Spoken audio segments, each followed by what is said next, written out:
السلام علیکم، میں ہوں فہد حسین اور یہ ہمارا ایک series of special programmes on media اس میں یہ پہلا پروگرام ہے۔ اس ہفتے آپ یہ پروگرام کی سیریز دیکھیں گے روزانہ 8 بجے۔ ہم سارے پاکستان کو، ساری دنیا کو کور کرتے ہیں، لیکن ہمیں کون کور کرتا ہے؟ کبھی کبھار یہ بہت اہم ہوتا ہے کہ ہم نظر ڈالیں کہ دنیا صحافت میں کیا ہو رہا ہے، جرنلسٹ پاکستان میں جس قسم کا کام کر رہے ہیں، میڈیا جس طرح کا رول ادا کر رہا ہے، اس پہ ایک تنقیدی نگاہ بھی ڈالنی چاہیے جو ہم کرنا چاہتے ہیں، اور اس کے ساتھ ساتھ یہ بھی دیکھیں کہ ہم کن مشکلات میں گھرے ہوئے ہیں، کس طرح کے حالات میں اس وقت پاکستانی میڈیا اور پاکستانی صحافی اپنے فرائض انجام دے رہے ہیں۔ اس ہفتے جو ہم یہ 4 پروگرام خصوصی پروگرام کریں گے، اس میں ہم کوشش کریں گے کہ صحافت، پاکستان میں جو صحافت ہے اس کے مختلف پہلوؤں پر ہم ایک سیر حاصل گفتگو کریں۔ آج کا جو ٹاپک ہے وہ بہت ہی اہم ہے، وہ اس لیے کہ سن 2010 جو ہے اس میں یہ پاکستان میں صحافیوں کے لیے خطرناک ترین سال تھا، اور ہمیں پاکستان کو the most dangerous country for journalists بھی کہا گیا۔ اس سال 11 صحافی اپنے فرائض کے دوران جاں بحق ہوئے، شہید ہوئے پاکستان میں۔ اس کی کیا وجہ ہے کہ پاکستان کو دنیا میں صحافیوں کے لیے اور صحافت کے لیے سب سے زیادہ خطرناک ملک کہا جا رہا ہے؟ اس میں جو ہماری ذمہ داریاں ہیں، جو ہمارے اداروں کی ذمہ داریاں ہیں، وہ کیا ہیں، اور کیا واقعی ایسا ہے کہ جن حالات میں ہم کام کر رہے ہیں اس میں جہاں سارے پاکستان میں جو ہے وہ تشدد کے واقعات ہو رہے ہیں، اس میں شاید صحافی بھی اس کی لپیٹ میں آ رہے ہیں؟ کیا ہو سکتا ہے؟ کیا ہمیں کرنا چاہیے؟ کیا صحافتی اداروں کو کرنا چاہیے؟ اور جو دنیا کے جو دیگر ممالک ہیں وہاں پہ جو صحافتی تنظیمیں ہیں اور سوسائٹی ایز اے ہول ہے، اس کا کیا رول ہوتا ہے اس کانٹیکس میں کہ صحافت اور صحافیوں پر تشدد نہ ہو؟ گفتگو کریں گے ہمارے ساتھ 2 بہت ہی سینئر ویل ریکگنائزڈ اور جانے پہچانے جرنلسٹ موجود ہیں۔ ان کا تعارف کراتا ہوں۔ یہاں میرے ساتھ موجود ہے جناب افتخار احمد صاحب، جیو ٹیلی ویژن سے ان کا تعلق ہے، آپ سب انہیں جانتے بھی ہیں، ان کے پروگرام دیکھتے بھی رہے ہیں، بہت سینئر صحافی ہیں اور صحافت اور اس کے سب پہلوؤں پر گہری نظر رکھتے ہیں۔ افتخار صاحب، تھینک یو فار جوائننگ اس۔ اسلام آباد سے میں جوائن کر رہی ہیں آسما شیرازی، سما ٹیلی ویژن میں اینکر ہیں، کافی عرصے سے آپ ٹیلی ویژن پہ انہیں دیکھ رہے ہیں، رپورٹنگ بھی کرتی رہی ہیں، پروگرام کرتی ہیں، بہت اچھے دبنگ قسم کے پروگرام، اور آج ہمیں جوائن کر رہی ہیں۔ Asma, thank you for joining us today. Topic Iftikhar sahab گرم ہے۔ جیو ٹیلی ویژن کے ولی خان بابر کی شہادت سن 2011 میں پاکستانی صحافت کے وہ پہلے شہید ہوئے، اور جیسا کہ میں نے ذکر کیا کہ پچھلے سال تو بہت ہی ہمارے لیے ایک خطرناک سال تھا۔ یہ جو most dangerous country for journalist Pakistan, اس میں کیا ہم لوگوں کا بھی کچھ قصور ہے کہ ہم اپنے فرائض جس طریقے سے انجام دے رہے ہیں ہم پریپیئرڈ نہیں ہیں اس کے لیے، یا سارے ملک میں یہ ہو رہا ہے اور ہم بھی اس کی لپیٹ میں آ رہے ہیں؟ فہد، نہیں، جو ملک میں ہو رہا ہے ہم اس کی لپیٹ میں آ رہے ہیں۔ اصل میں ایشو کچھ اور بھی ہے۔ لوگوں کو اس بات کی توقع نہیں تھی کہ مافیاز کے خلاف کوئی بولے گا، خواہ وہ سیاسی مافیا ہو، خواہ وہ ڈرگ مافیا ہو، خواہ کسی اور نوعیت کا مافیا۔ مافیاز کو یہ توقع نہیں تھی کہ ان کو کوئی چیلنج کرے گا۔ ہم جب ان کو رپورٹ کر رہے ہیں تو وہ اس کو چیلنج سمجھ رہے ہیں، اور جیسا آپ جانتے ہو کہ مافیا کی اپنا ایک سٹائل آف ورکنگ ہے، وہ ہے ایلیمینیشن۔ وہ لاجک پہ تو نہیں بات چلتی۔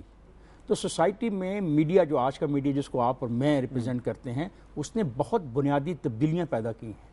ہم چیزوں کو سامنے لے کے آ رہے ہیں، ان گوشوں کو بھی سامنے لے کے آ رہے ہیں جو چھپائے رکھے گئے اور جس کے بارے میں کہا گیا کہ یہ پروہیبٹڈ ایریاز ہیں، اس پہ کسی نے بات نہیں کرنی اور کسی نے بات کرنے کی جرت نہیں کی۔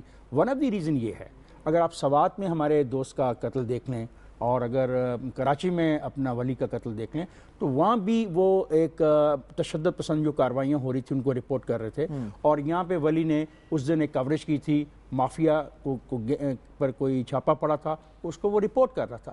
اصل میں یہ وجہ بھی ہے نا کہ ہم جو چیزوں میں جا رہے ہیں وہ ہمارے لیے نو گو ایریاز تھے، اور جرنلسٹ اس نو گو ایریاز میں جا رہے ہیں. اور یہ نئی ڈیولپمنٹ ہے, جیسے کہ انٹروژن ہو رہا ہے پاکستان میں, کمپٹیشن زیادہ بڑھ رہا ہے, ہم ان ایریاز میں جا کے کور کر رہے ہیں. اس کی ہمیں بھی عادت نہیں تھی, اور خاص طور پہ ان لوگوں کو عادت نہیں تھی جن کو ہم کور کر رہے ہیں, اور جن کو ہم ایکسپوز کر رہے ہیں. دیکھو ایک بات تو یہ نا کہ ایکسپوز بھی تو کر رہے ہیں نا.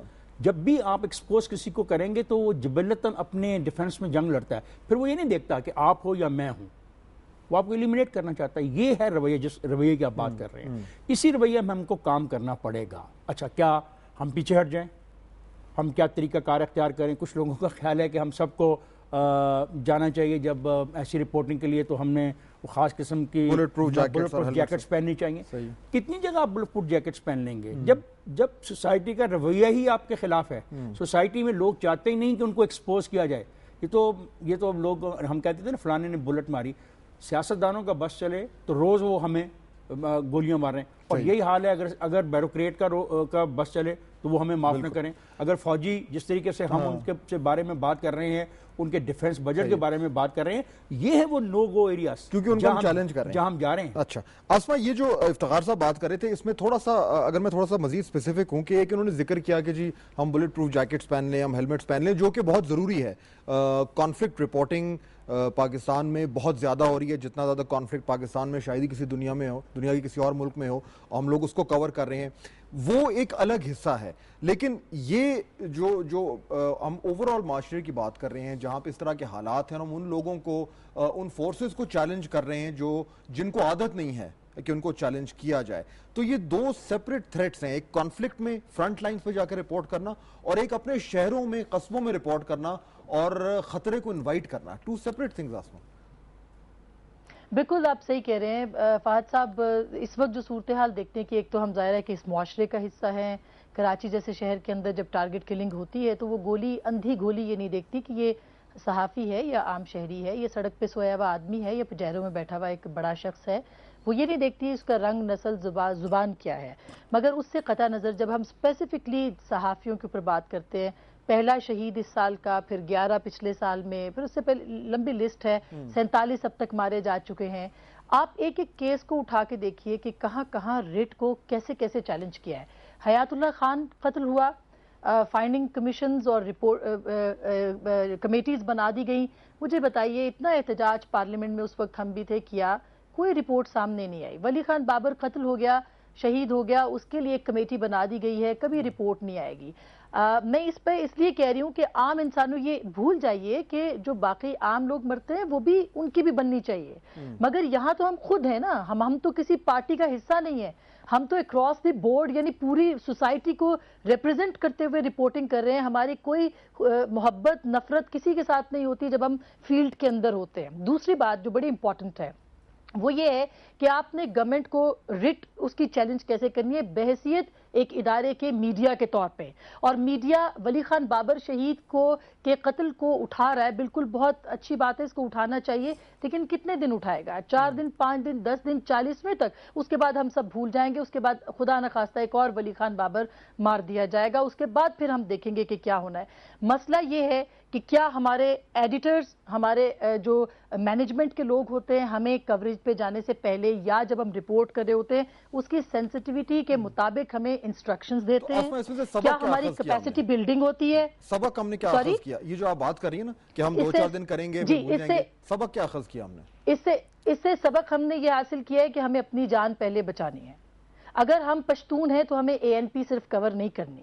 اگر ہم شیعہ ہیں تو ہمیں صرف کسی مسجد امام بارگاہ کے اوپر اٹیک نہیں کور کرنا. اگر ہم سنی ہیں تو ہمیں تحریک اہل سنت والجماعت نہیں کرنی. یہ ہم نے گرے ایریاز اپنے اندر کیوں بنائے ہیں, ہمیں بھی اس کو دیکھنا پڑے گا. یہ سب سے بڑا سوال. آسما I'll just come back to you. Break کا وقت ہو رہا ہے, بٹ کوئکلی انہوں نے ایک انٹرسٹنگ اور امپورٹنٹ پوائنٹ ریز کیا ہے کہ ہم اتنے کیئرفل نہیں ہیں جس طریقے کی کوریجز ہم کر رہے ہیں. ہم زیادہ نڈر بننے کی کوشش کرتے ہیں, بیسک پریکاشنز نہیں لے رہے. کہاں پہ نڈر بن رہے ہیں بتائیے آپ؟ اصل میں بات نڈر بننے کی نہیں فہد, جیسے میں نے کہا, ہم جن کو رپورٹ کر رہے ہیں وہ چاہتے نہیں ان کو رپورٹ کیا جائے. آپ نڈر ہونے کی بات کر رہے ہو, آپ بے شک اسٹوڈیو میں بیٹھ کے رپورٹ کر لو.